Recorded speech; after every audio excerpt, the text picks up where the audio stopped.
Hello, welcome to St. Peter's Lutheran Church in Hobart for another To The Point episode, and we're looking at something which is very topical today, which has resulted from one of the most massive changes I've seen in my lifetime for sure, and something that is advancing very rapidly, and that is to do with digital technology. And our topic or theme today has been titled No Guardrails, Blessings and Hazards of the Digital Revolution. Steps are being erected very quickly, flights of steps, but the safeguards, the guardrails, which should be put in place to protect us, are often lagging way behind or are non-existent. We're going to explore this theme and the positives, the blessings, but also the challenges and the dangers we need to watch out for. Joining me are two guests. Once again, Don Wickelman. I'll only introduce Don very briefly because he told his story in our episode on alcoholism, which, if you go to the St. Peter's Lutheran Church website, To The Point, or just search To The Point Lutheran Church St. Peter's, and scroll down for the episode on alcoholism, Don featured there and told his story, but very quickly. He has at least 5 degrees I know of, engineering to begin with, but then theology, psychology, family studies, and addiction. So he is well qualified to speak in areas such as those which we are looking at today. And also with me representing, I guess, a younger person's perspective is our technical person who has actually been a real blessing to us through this whole COVID time here, got us streaming right from the beginning, has looked after all our technical needs, the To The Point to our service and various other things. It's my son Harrison, who's getting on through high school now, but being a technical person and a researcher, an avid researcher, he has quite a broad understanding in this area, and of course mixing amongst those his own age, picks up some things that may fly under a more mature person like myself and also like Don's radar. So firstly to you, good morning Don, or hello Don, and what's the weather doing in Brisbane? Yeah, good morning to you, Mike, as well. Right now, as we're sitting here, it's a bit overcast. It looks like we may get some rain. We're hoping for some rain, and might even drift into tomorrow as well. So we're hopeful. Okay, welcome. And Thank you. Harrison, good morning and welcome to you. And I'd like you to say hello to all our viewers. Yes, hello, all the To The Point viewers. I guess, I'm here this morning to share a few insights from probably the first generation to be completely surrounded by social media, I guess, in a sense. So, I'm here to bring that perspective along. So great to have you both with us, and let's get to the point. Let's get stuck into this. And let's I'll throw this to you first, Don, an overview of the age of technology. There's been, I guess, a couple of industrial revolutions that have been changing the world, but there's been a technological one. Give us some thoughts. Sure, Mike. And again, thanks for having me. The subject, again, we're talking about is such a massive in scope. It's really quite difficult to I guess, put all that into just maybe a paragraph or a sentence. But the technology we're seeing today, that we're experiencing today, is just, we're moving at such a rapid pace in technological development. When I grew up, the big technology was to have a big radio in the living room. That was our way of connecting with the world. A big what? A big radio. The radio. Yes, I'm Yes. with you. Yes. And that was we had a telephone that was an 8-party line. So that was we had no TV yet. That wasn't even available to us yet. We got TV at 10, and then Gradually, telephones became single-party lines. We got color TV. That was in the 60s. I think my first cell phone of any sort wasn't until 1988, maybe 87. So, and that was just a very basic cell phone. Had no what they call apps on there. That wasn't available. Or there was no picture, was no video. So the rapid development from there was just exponential. To where now what you can do on a device is just phenomenal compared to what you could do starting when all we had was a radio, which you could listen to.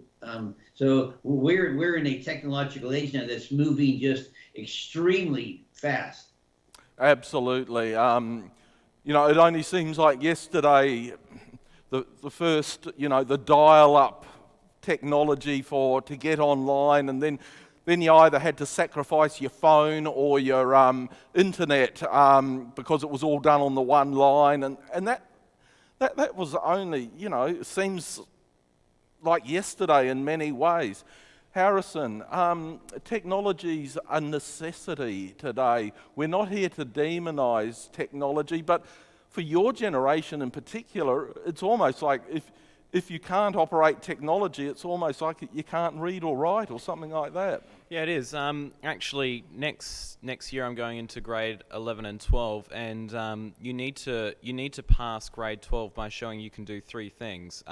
You've got adult literacy skills, adult numeracy skills, and adult computer skills. So I guess it shows just how important it really is. And I guess also if you think off the top of your head, I mean, now I'd say probably 70% of jobs needs a good level of technology skills. But you go 2050, 2060, it's going to be touch and go 100%. Now, whether or not that's due to the fact that the future will be demanding that, or because without technology you simply won't be able to make a profit, or you simply won't be able to operate, who knows? But I think definitely going ahead, you will need technology to compete in the market. Yeah, so much of our banking and everything now is done electronically. It's so we're not here to demonize technology. In fact, you do a lot of your work through technology, Don. Just expand on that a little bit. That would be entirely correct. I do probably 70 to 80% of my work with teleconference calls, such as the one we're engaged in now, using other platforms as well, and apps. And I don't think I could actually function without that. And oftentimes, because I converse with people from great distance, as we're doing now, it would be really nearly impossible to do that face to face. So it basically is a tremendous benefit in many ways that we can do things we could not do before. Certainly, there are manual labour that is still very physically dependent, and kudos to those people who do that, and we all need to exercise. We may get to that a little later, but even there they're often doing their ordering on the job for more bricks or whatever, and even robotics and things are creeping into some of these areas. It's all pervasive in many ways. So there's no part of life without it. In fact, I was quarantining just very recently, and I had a laptop and a phone, and people said, "Oh, how'd you go quarantine?" I said, "Really, my work didn't slow down at all. With a laptop, a phone, and a camera, I was kept more than busy." So it really has revolutionised our life, and through COVID, more people are realising, hey, we can do a fair bit from home, and so forth. But devices are introduced at an early age, which we do need to learn, like reading and writing, but there are dangers with this. Maybe we'll start with you, Harrison. What do you see the dangers of early use of technology? And look, it can be anything from the TV, but right through to smartphones, iPads, laptops, you name it.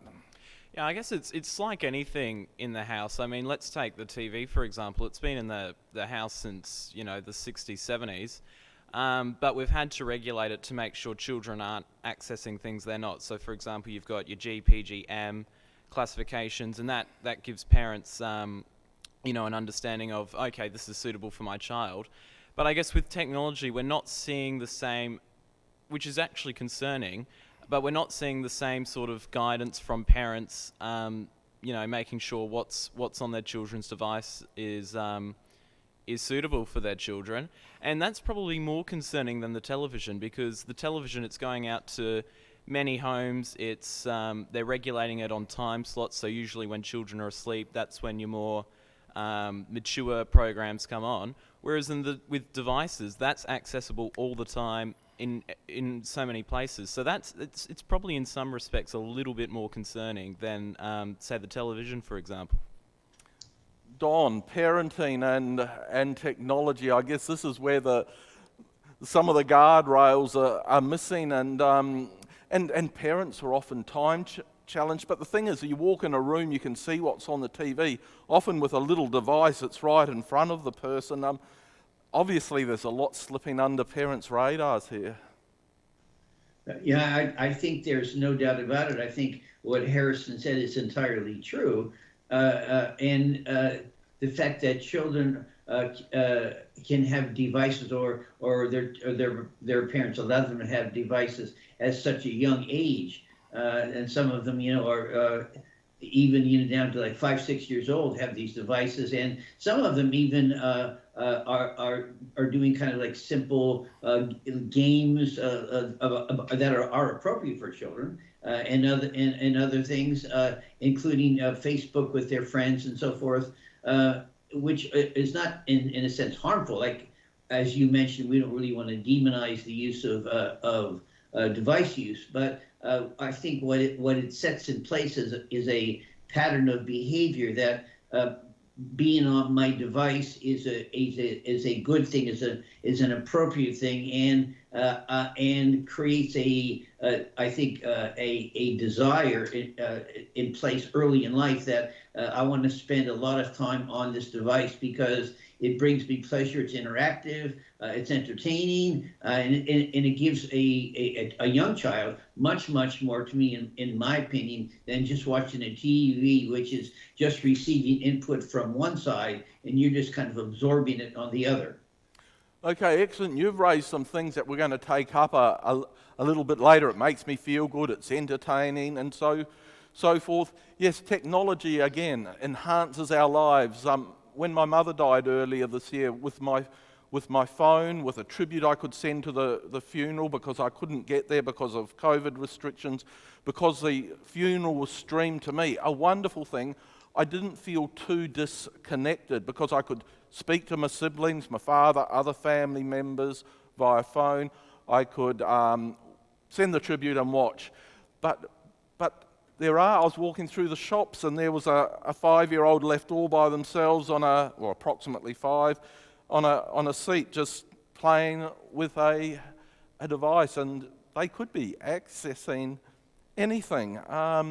So there are dangers here, and so I would suggest perhaps, yes, children perhaps can have access to devices, but it needs to be very much controlled and regulated, and maybe those devices only come out when the parents are around, when they can be supervised, that there are set times when they can be used. What are each of your thoughts on that? Maybe Harrison. Yeah, I guess it comes down to, you see, not all the time, but quite often, a lot of parents will just say, oh, the child's annoying me, I'll give them their iPad so they can be quiet. And it's almost giving that child so much autonomy that it's preventing the parents from being able to see what's happening. I guess also, furthermore, let's say you look at, the Industrial Revolution, for example. When we quickly have the Industrial Revolution, we see all across the UK, well, most of the world, these factories where everything's happening and it's totally unregulated, and it takes so much time for everything to start being regulated and, to be a humane working environment. Whereas I think we hopefully will see the same thing with technology, where eventually we will be able to regulate it in a sense that it is not becoming harmful to people. Now that's a hopeful view, as I said.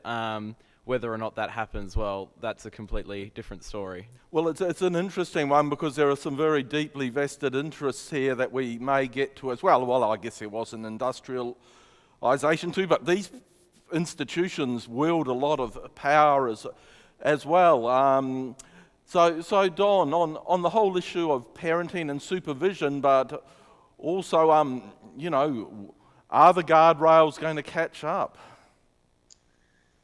That's an excellent question, and I'm not sure if I have an adequate answer for that, but I certainly have some thoughts about that.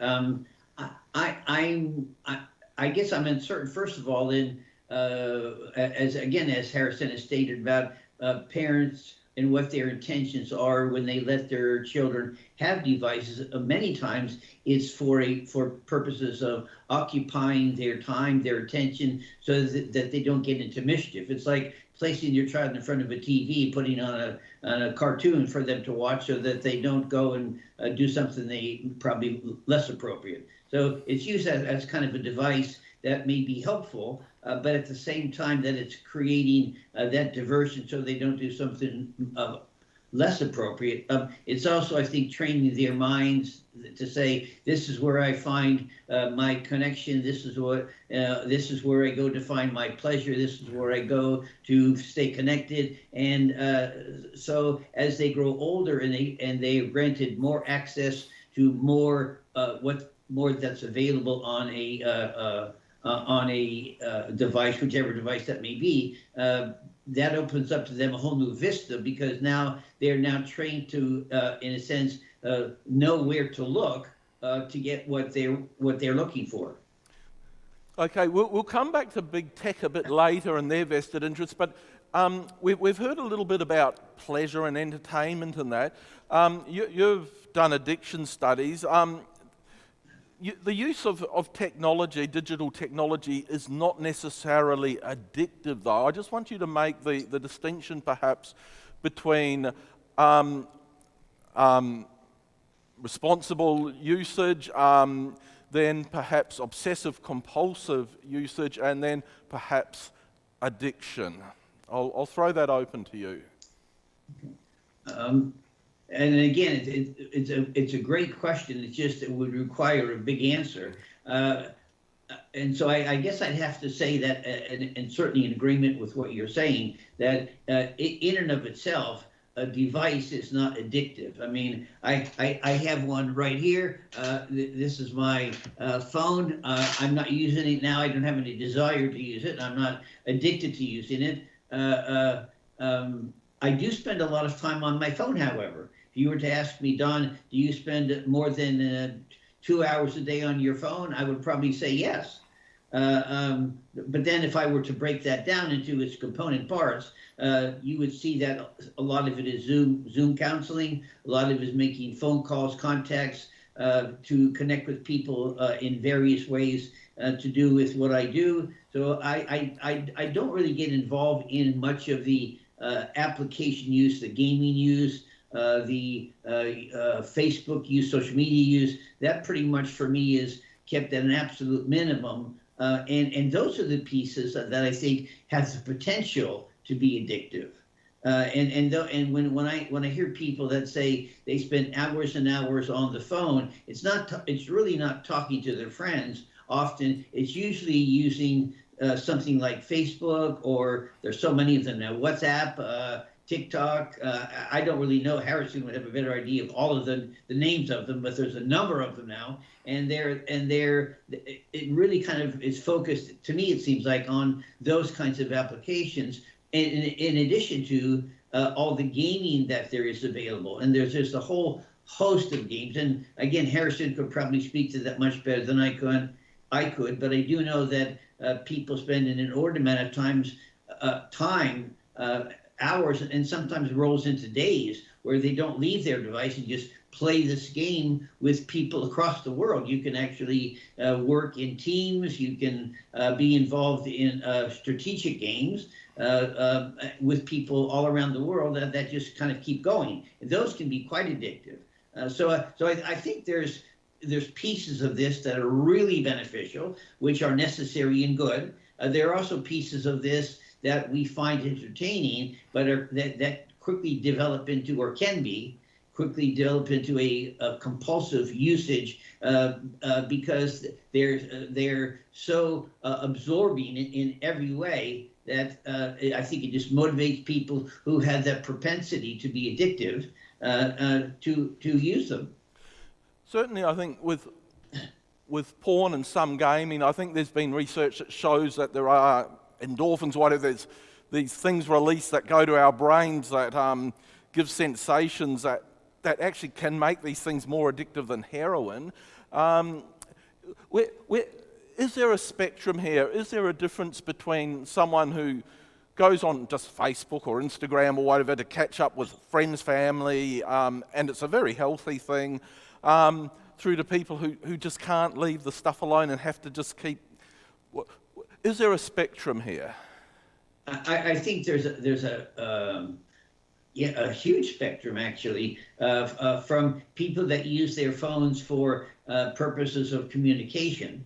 I'm speaking to you. We're having this conference for the purpose of communicating information and letting other people see that information online. Versus I'm involved in a game with somebody in Kenya, with somebody in France, Belgium, Iceland, and somebody in China, and this game has been going on for 6 months now, and we have spent $600 on buying special weapons and buying special pieces from the people that are monitoring and selling these games, and that's what makes it enticing, is that I'm now able to win. And so it sets up the whole this competition model. So there's a lot of things that are available here, including entertainment value. But just to step back from that, Mike, just for a minute, and look at just pornography, because that's kind of while it certainly is available on the internet all over the place, there's no question about that. That really kind of slides into a whole addiction of its own. So even though it's a place where the addiction can be met, those needs can be met, is only one of many places where sexual addiction can be addressed. So it's the most readily available. It's the most easily accessed. It's the one you can do in most secrecy because you can take a tiny device anywhere. But it's only one of many ways, just to be clear, that sexual addiction can be actually acted out. And which is probably true for many of the things we're discussing, gambling, etc. But what digital technology does is we can see maybe gambling ads on our TV and then a reference to how we can engage in that in a split second without having to maybe back in the day going down to the the local betting shop or whatever. It just makes everything. Don't get me wrong. It's been there, and I remember the days going into the pub and people would just get the scratchies after work, and between some beers and plenty of those scratchy little bingo cards, they would spend a fair portion of their wage. It was meant to go to rent and the family and the week ahead and so forth. Harrison, how consuming do you see the use of technology among your peers, and would you see it heading into areas that you'd describe as addictive? How do you see that from where you see it? Yeah. A lot of phone companies now, Apple, Samsung, and I think Google as well, they've been putting on their phones now showing you, how much of your day you're using your phone, what you're using your phone for. But I guess in a sense, it's like telling an addict, you've got an issue. It's got a good intention, I believe, but it probably doesn't work that well. If I jump on my phone and it says, oh, Harrison, you've been using Instagram 4 hours today, but I'm getting dopamine hits from it. I'm getting, my brain's rewarding me for using Instagram. I'm not going to care if I'm using it for 4 hours at all. So while I think there's a lot more to be done in regards to helping people who are addicted to technology, and I think for some people, like say people with an introverted nature, social media can be a incredibly good thing. And then some people with an extroverted nature, they might also enjoy that because if they're remote and away from people, they're using it to connect with people. So it can be quite a good thing. But then there are people who just use it so much that it becomes such an issue. And as I said before, there's not a lot out there to actually assist them. Well, I think the big thing is limits, and the industrial and various industrial and technological revolutions have happened very quickly. As you say, there was that lag, but we had to put limits in safe machines and the 38 or 40-hour week and all these things. The limits here, and we need to. I mean, we've got the technology and machinery now that can mine whole mountains in minutes and burn it, but we know what it's doing. We need to put the limits in place. God has given us these gifts, but we as human natures have to put personal limits in. But I think there's a call corporately to put limits in place as well. But often those limits aren't coming corporately, and I think we need to educate parishioners, well, certainly family members starting with that, maybe even husband and wife, certainly children, those around us, and be educated, hear those messages ourselves. Limits, limits, limits. Because I've got a few little dot points here that we might go and just have a look at. If those limits aren't put in place, we can just waste a whole life. The old song, Bruce Springsteen, 56 channels and nothing on. Well, now, with all the various networks that we can get for next to nothing, we can literally have thousands of channels and programs and movies and series and whatever at our fingertips, sitting there with our devices. We can entertain ourselves to death. We can neglect family. So a time robber. It can lead to a wasted life. It can be a time robber. It can rob us of service to our loved ones around us and to wider people. Sure, we can use it in service of that. But just a few dot points here. A time robber for work, for family and other relationships, for exercise and for mental health. There's a lot there, but the use of technology or the excessive use can be a time robber with regard to work, family, other relationships, exercise, and can affect our mental health. Donald, surely you have some thoughts on all of that. I do. Yeah, and again, I think it needs to be said that we don't want to demonize the technology and say that it has no good value. It provides us with a tremendous amount of good in our lives, for sure. That's for certain.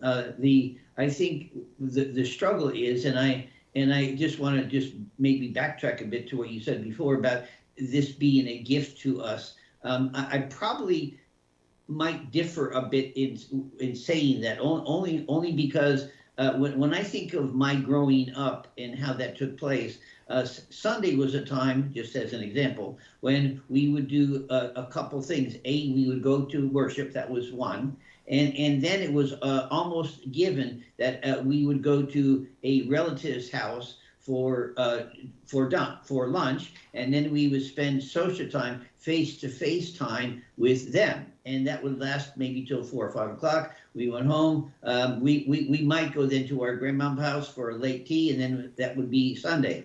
But it was almost all face-to-face contact. So, and which I think is what I believe what God's intention was when we communicate to each other, that we would be face-to-face, because without that, we miss out on the whole emotional state, the emotional presence of that person.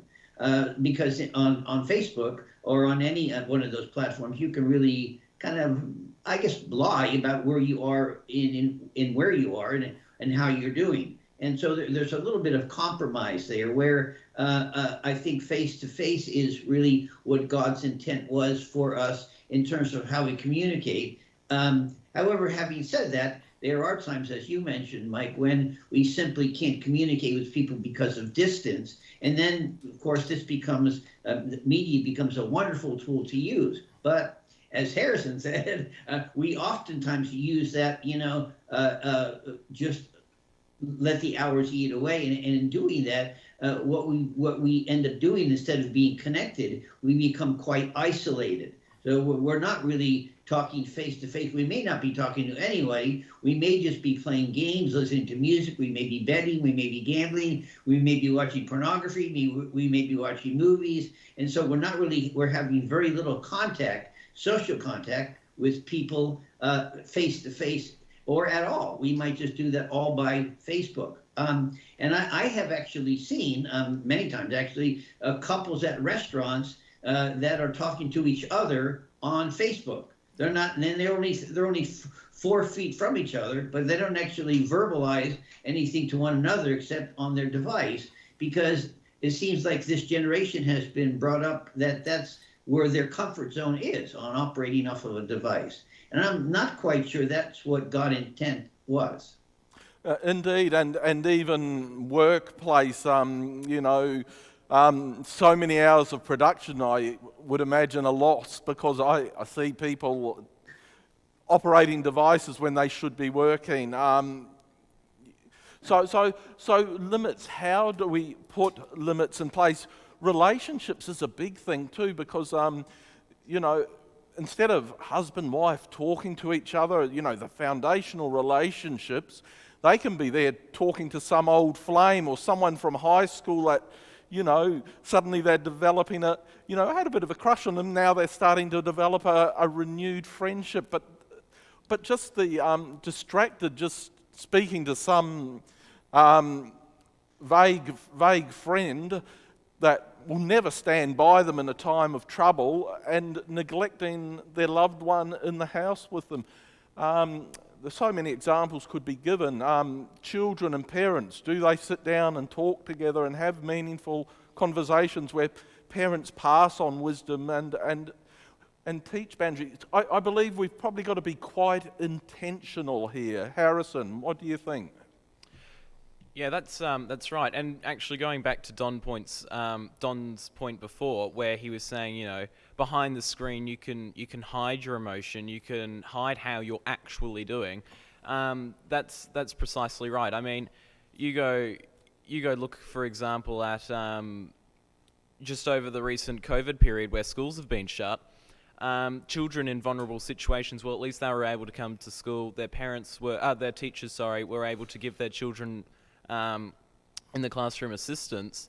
However, you go behind a screen, you completely lose that, and I think it will be something bad for people's mental health, people's well-being, people's welfare. Technology, because it does allow so much to be done in secret, so much to go unchecked, and you can't easily check up on someone over text messaging. However, other things of technology, though, like you mentioned before, say exercise. What was the other one? Exercise. Mental health. Mental health. Mental health. We'll come back to that in a minute. But I guess things like exercise and whatever the other one was that you mentioned is actually, you can use technology sometimes to your advantage there, because I can jump on my phone right now and say I'm not very motivated to go out and do some fitness. Well, I can go, join a online community where we talk about fitness or the best running tracks in Hobart, or I can set a reminder on my phone saying, hey, at 3:30 today, go for a jog or whatever. So there are, in some regards, technology can actually be a great motivational force. But then but you've got to also have that element of accountability. You're going to this online community and you say, hey, I went for this jog today. There, you're actually being accountable. Whereas in technology can also permit you to lie and say, oh, I went for this run today when you really didn't at all. So it's such a complicated issue, but it can be very good. It can be very, very bad as well. How do we put the limits in place? How can we be intentional on this for ourselves, our relationships, our marriage, our family, other relationships, so that we just don't waste our lives away, Don, or fritter our relationships away that they become shallow, or we just become hurt that I'm being totally ignored because this person can find a whole lot of fulfillment out here and neglect me, or I could do the same to that person. How do we address this? And again, Mike, it's a wonderful question, a very thought-provoking one, and what it brings to mind to me initially is self-discipline. But humankind, because of who we are, we're not really quite good at disciplining ourselves. We tend to do things which feel good for us. So if they feel pleasurable for us, if we feel like we're deriving a good from this, whether it's gaming, whether it's betting, whether it's exercising, whatever it is, we're going to take the advantage of that, regardless of at whose expense that may be. The examples of that for me that I've seen just recently, as I mentioned, the restaurant where people were with each other, and yet at a movie theater, I've seen people talking to other people that were not even there in the movie theater with them. So, the conversation I heard was, I thought we were going to watch this movie together, to which the response was, yes, but I just have to answer this call, this person who texted me, and she's a friend. That, well, that's fine. I certainly think friendships are wonderful, but it detracts from then in terms of, I think, a rudeness that says, I'm here with you, but actually there are several other people here with us that are at the moment are more important than me watching the movie with you, which I think kind of hurts, I think, or makes it detrimental to the experience that they're having at the movie theater. So it is a discipline, but I think our discipline is just lacking in general, just because as humans we tend to do what is pleasurable for us in every instance. We want good, and we can enhance our good. We believe we can by device usage, and so we do. We do exactly what we, as Paul says, what we don't want to do. Those are the very things we do. I've heard our culture recently described as a therapeutic culture, in that what governs us really is our feeling good, and we will change the whole of reality around and distort reality so that we can do what we want, what is pleasurable, what makes us feel good. But we may call it a therapeutic society, but it's anything but, because these things have big implications down the track. You just keep kicking the can down the track, or as you push the snowball down the hill a bit further, it just keeps growing and growing. I think a lot of self-awareness, an awareness of how big tech is actually devising various systems to keep us there longer, to be aware of it, to be critical of our culture, of the money makers in our cultures, those who want to influence more and more power and control over us, but also, as you say, very pertinently, our own weaknesses, that we don't want self-discipline, but as one of my lecturers used to say, some of the things I don't like are actually best for us, and putting limits in place actually are beneficial for us. We can just chuck our rubbish in the lake for a while and get away with it, but eventually we won't be able to drink the water out of that lake and keep the city alive. So yes, we do need to be very intentional and realize that, hey, others may not put those guardrails in place for us. We've got to be aware of our culture, aware of ourselves, and that it's for our good that we put these in place and actually talk to people, listen to people, not just get on our devices all the time where we can so easily talk past people. It's actually for our good.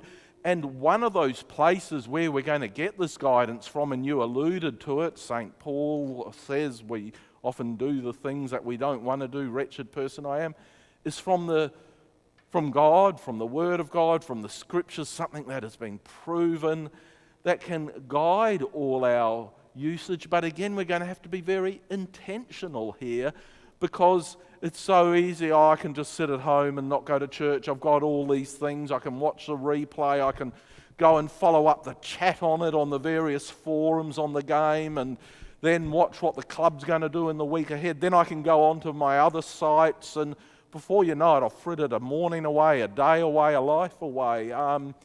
But there is that still small voice of the God who created us, who loves us, who gives us everything, who wants the best for us, who in Christ has redeemed us to buy us back twice as creation, recreation, creation, redemption. But we're going to have to put those boundaries in place and be very, very intentional here, because Harrison, I'm not quite sure big tech wants us hooked into God, because God has some standards, and they like to have their own standards and controls. I guess you could say it may be the little first tentacles of emerging soft totalitarianism even. What are your thoughts here? You sort of follow the tech industry a little bit. Yeah, a little bit. I'm definitely seeing more and more people saying on platforms like YouTube or Facebook, for example, they're saying, we publish this video that might have small o orthodoxy Christian beliefs, or we might lean to the right, or so on and so on. And they're saying, we're losing our advertising revenue on these platforms. We're not getting published at all. Now, of course, you absolutely need regulation on platforms. It's the same as I said with the TV before.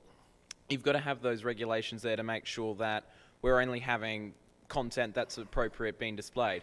But then when you go so far as to write, I guess, your own moral compass, so to speak, and decide what is suitable, what's not, that's quite concerning, and it's really quite controlling if you think about it to an extent, because you're, rather than giving people, all these different views and they think for themselves, you're only giving, big tech's only giving them what they want them to hear. And that's really taking away the freedom to think, the freedom of expression, because you're saying this is the way to think, this is what we want you to think, this is what you can publish, and that's dangerous. That's dangerous. So there's a form of perhaps unless someone's really switched on and got another narrative, another big narrative, even meta-narrative, the voice of the culture, the peers can swamp us, and we can be being manipulated for whatever purposes. In fact, targeted advertising, Don, tech is getting pretty clever. They know where we go, they know what sites we visit.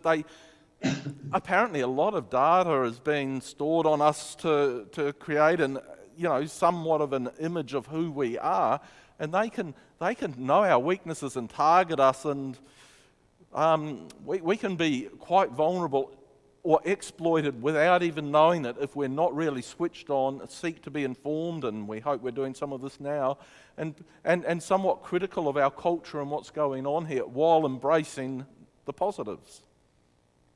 Yeah, no, I think there's no question about that, and I think just backtracking just a bit again on some of the comments that you and Harrison were making, is that even people that have responded to me and say, well, on my device on Sunday, instead of going to worship, I will look at my device, and there's a lot of YouTube clips and a lot of worship services on the and there absolutely are. The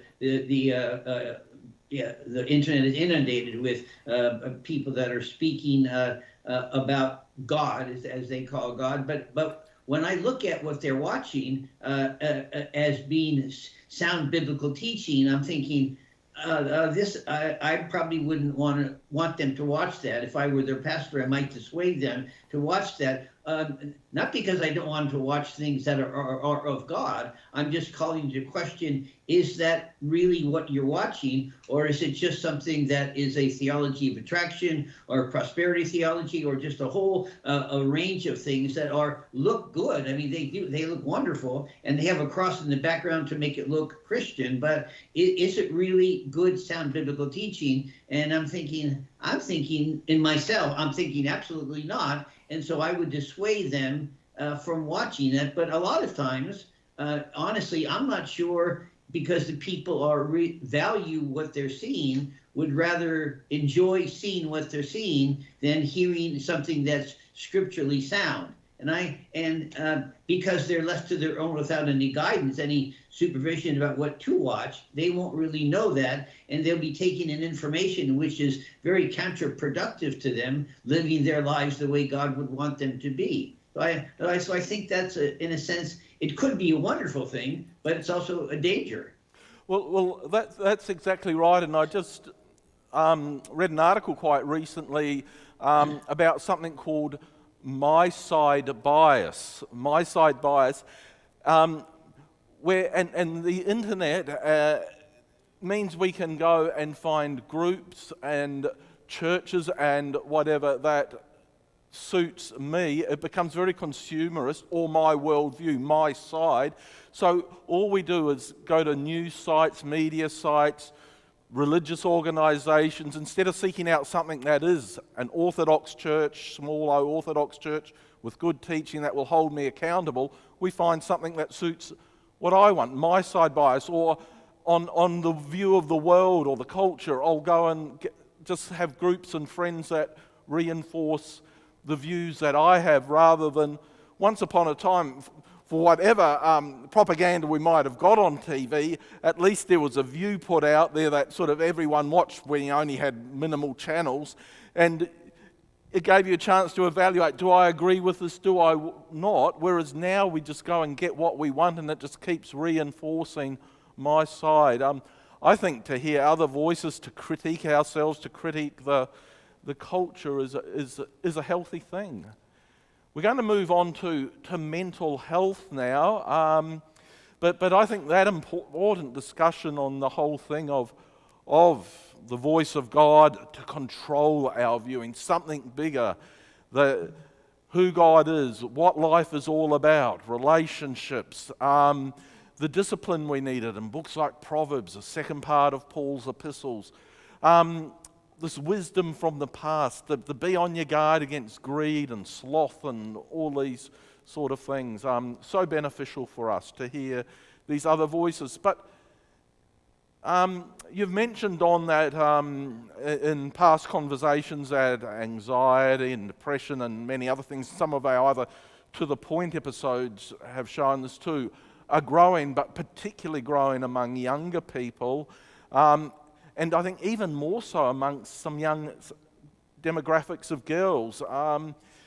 It seems there's an identity, too much of people are having a confusion about their identity, maybe trying to get their identity from likes online, from images online that they feel inadequate to what's portrayed there.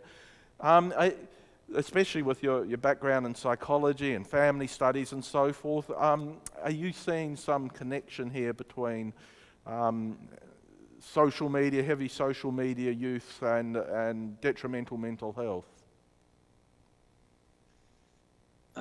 Yeah, that's probably a difficult question. I mean, there certainly are correlations and trends in that show that heavy media usage in certain areas are very detrimental. Just as an example, the use of pornography, I don't think any research that I've done has shown that that's healthy, good, God-pleasing, and it's helpful for your life of sexual intimacy or your life of just emotional intimacy. And because addiction is a progressive disease, the more pornography one watches, the worse they become. And so they become totally isolated to a point where now they can't interact with anybody except their device and pornography. So in that sense, it is detrimental. Same with gambling, just as another addiction. We have a lot of data, new data now, that strongly suggests that men and women gamble for two reasons. Men gamble almost entirely to address their anxiety, and that's why you see men playing high-risk games, Texas Hold'em, blackjack, mostly card games. You almost entirely see women at the pokie machines because women are dealing primarily with depression. And so you find both of them engaging in gambling, but for mental health reasons. And what the end product ends up is they end up being in a worse place than they were when they started. Although addiction will tell you that that's a good way to go, because while you're engaging in that behavior, you don't feel the nature of the damage you're doing to yourself. Very much like drinking. While you're drunk, you're not really thinking about how this is going to affect me when I'm sober. It's only when you're sober that it hits you. I just spent a lot of money and feel terrible, and it didn't buy me much. Yeah. What about getting one's identity, self-esteem though from social media interaction? Harrison, what are your thoughts here? Are people where are people getting their self-esteem, their value, their confidence, their purpose from? Is it increasingly from what they're seeing other people do on these forums? What are your thoughts? Yeah, I'd say there's probably about three different ways people are gauging their self-esteem on social media. The first is they're posting, they're seeing how many likes they're getting, they're checking on how many followers or friends other people have compared to themselves. So they're gauging their, I guess, popularity that way. The second way would probably be they're looking at what other people are doing. Oh, they've gone out for lunch, or they've gone to do archery for the afternoon, or they've gone off four-wheel driving or whatever, and I'm not doing anything. So there's probably that's probably the second way of looking at it is, why aren't I doing anything fun? And then the third one, and this is probably quite unique to Snapchat, I would say, is on Snapchat there's this feature where you can see, if the user gives their permission, obviously, but you can see where other people are located on a map. And on that map you can see, so-and-so is with this person and they're at this pub or whatever, or so-and-so is with this person, they're off kayaking or whatever. And so when they're seeing other people together on the map and then they're in their house or they're wherever by themselves, it's another thing that can really make them, if they weren't already feeling isolated, they definitely are after seeing that. So I'd say there's three different approaches that really do make people feel quite isolated and have low self-esteem from social media.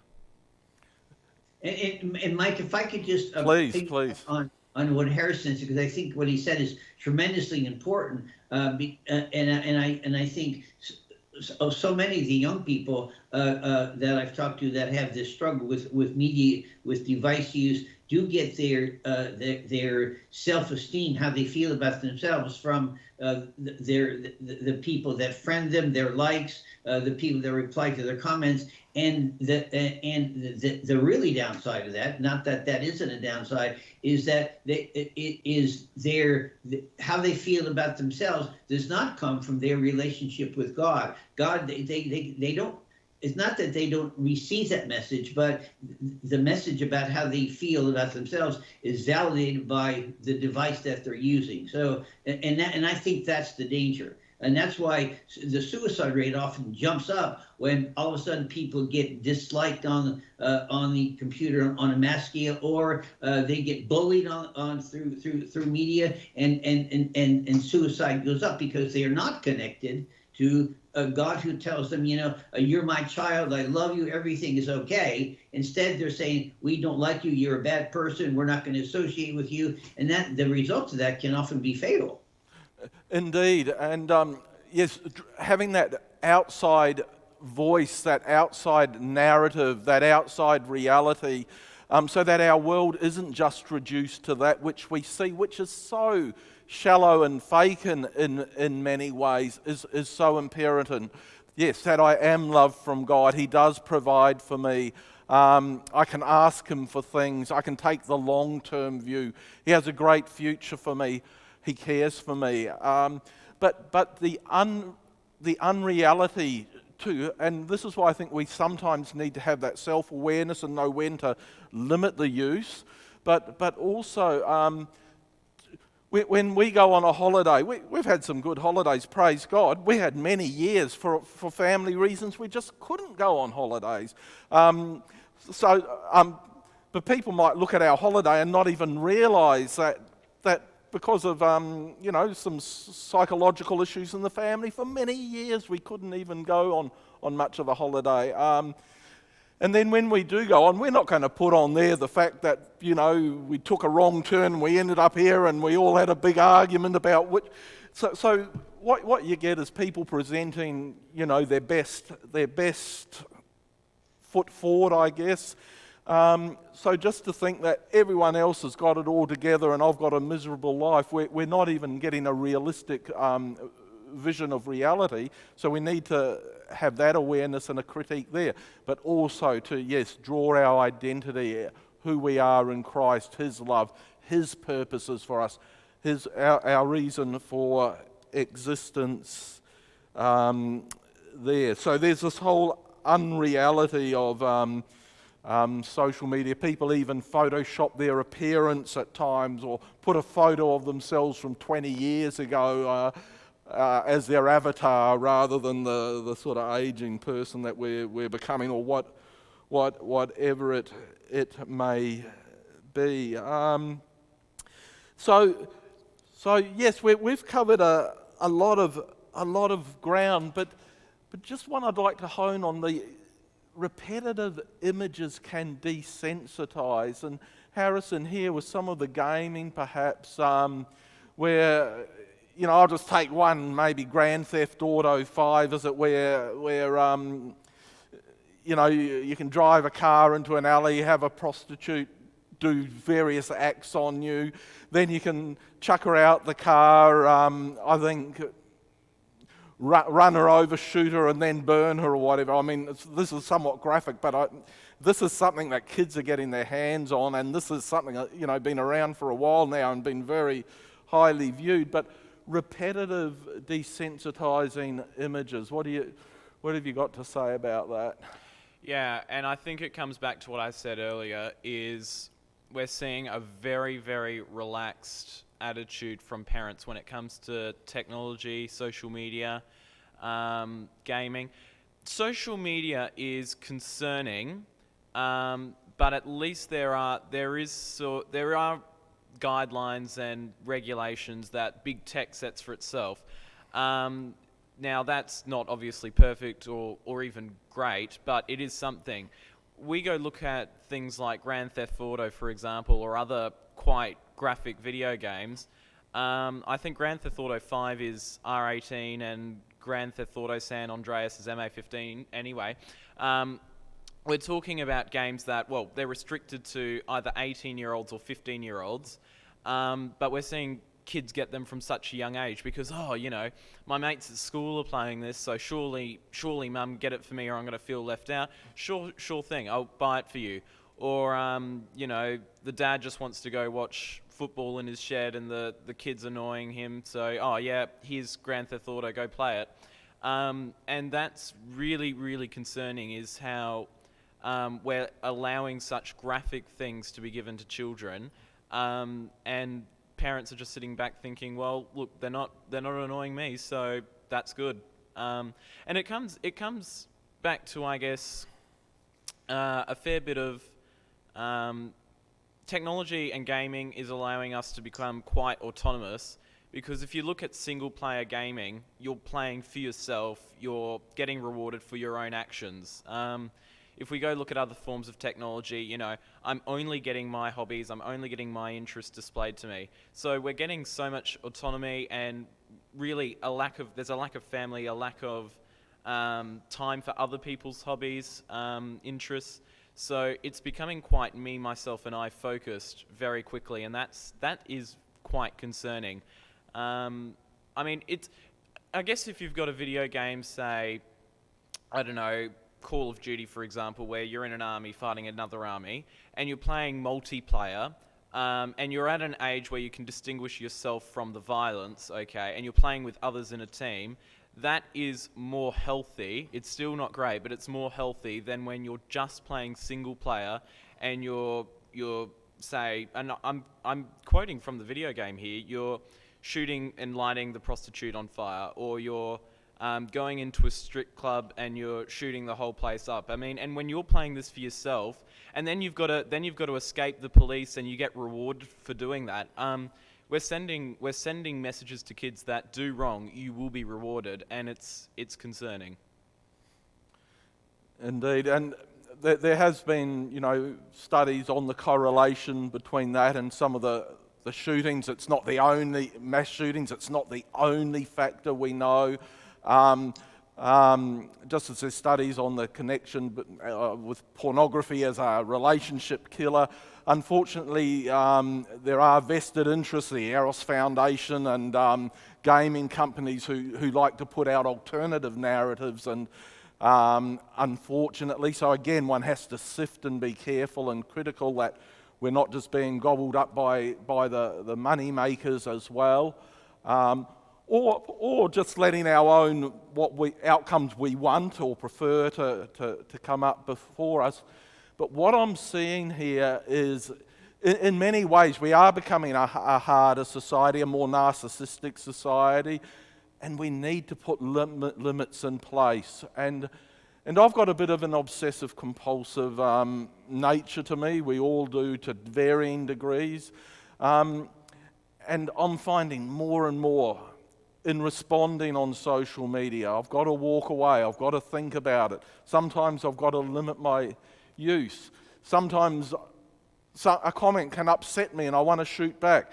Thankfully, at times I've had something on while I've gone and talked to people and driven around and done other jobs and then thought it through. By the time I've got back, it's hardly even an issue. But when we're at the cold front all the time, we can be hyped up. Don, we need some time out. What do you think? We need to balance our lives. I think, Mike, that's in concept and theory. I think that's wonderful, and I don't really want to be the negative person here. I hope I'm not. I hope I'm presenting a somewhat balanced view, but I don't think it's a human capacity.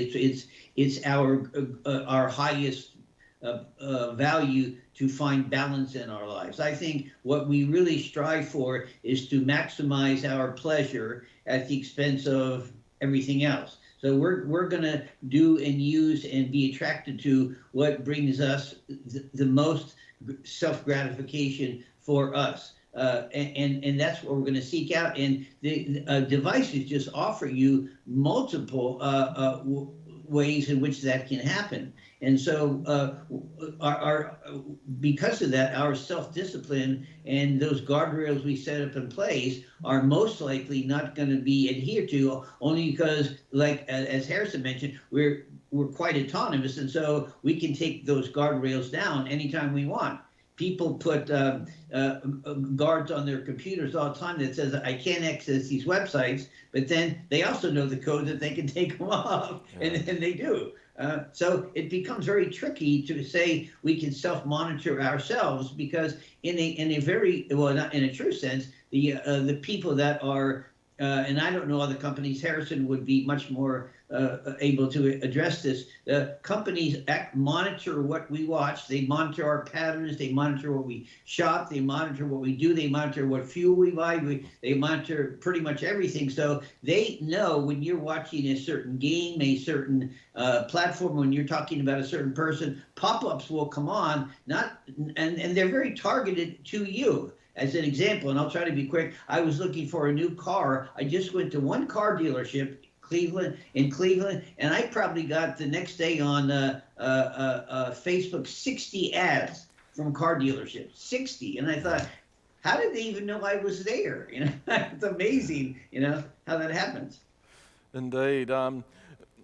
We don't have a legalistic approach to the Sabbath. The Sabbath was made for man. We don't observe the Saturday. We see it as fulfilled in Christ, and the Sunday in worship. But the whole thing of Sabbathing, of ceasing, of having those times out, it's a part of the way we're created, to have some time out, some rest, to have that balance in life. I guess as we're drawing to a close, I guess this is some of the concluding thoughts from myself that I'm learning for myself to get more of that balance. Yes, look, it's good to come home after a stressful series of meetings or something, to have something brain dead, like go onto my footy forum, or to go on to, just watch a travel show or something, a YouTuber taking us to a foreign city, something brain dead that I can come down to. It's good, but there's also times where I love to go out into my garden and look at it, where I need to go for my walk. I need to ring someone up and talk to them. And actually, one of the positives is Bluetooth in my car as I drive. I can do a lot of wonderful phone conversations there. But to make time for each other, for others, and of course, the Sabbath thing pointing to Christ, our Sabbath rest, to make time to Him, His voice, which controls all our viewing, all our life, with Him at the center, and continue to persevere with Him. We don't beat our vices, our addictions necessarily all at once. In fact, for most of us, it's a lifelong process it is for all of us, of dealing with our old nature. And when we think we've got something licked in one area, something comes back in another area. We persevere with Christ and hear His word, daily diet and daily rise, new starts, go to His word for guidance. So, Harrison and Don, I'm drawing to a close now, but if you've got a concluding comment, maybe I'll go to Harrison after reflecting on the discussion to date, and as we conclude, have you got a final thought or something you'd like to share with us? I guess the thing that comes to mind from this conversation is, well, I mean, obviously technology is, it has great advantages to it. I mean, right now we wouldn't be able to have Don on, for example, due to him being in another state. Or, over the COVID shutdown period, I would have been waiting on the Australia Post to deliver my work, and then if I wanted to get in touch with a teacher or whatever, it would have taken days to talk back and forward and whatever. So there's obviously great things, but that's when we're dealing, I guess, with each other. When it comes to things that only I do on technology or things of that nature, then that's a scary area, because there's no accountability, there's no having to impress other people or abide by some sort of social norms, because when it's just me and me myself, then it's what I want to do, and that can get quite scary quite quickly. And I think it also comes down to parents. They probably do need to take more involvement in their child's life. Don. Yeah, I certainly resonated with what Harrison was saying there.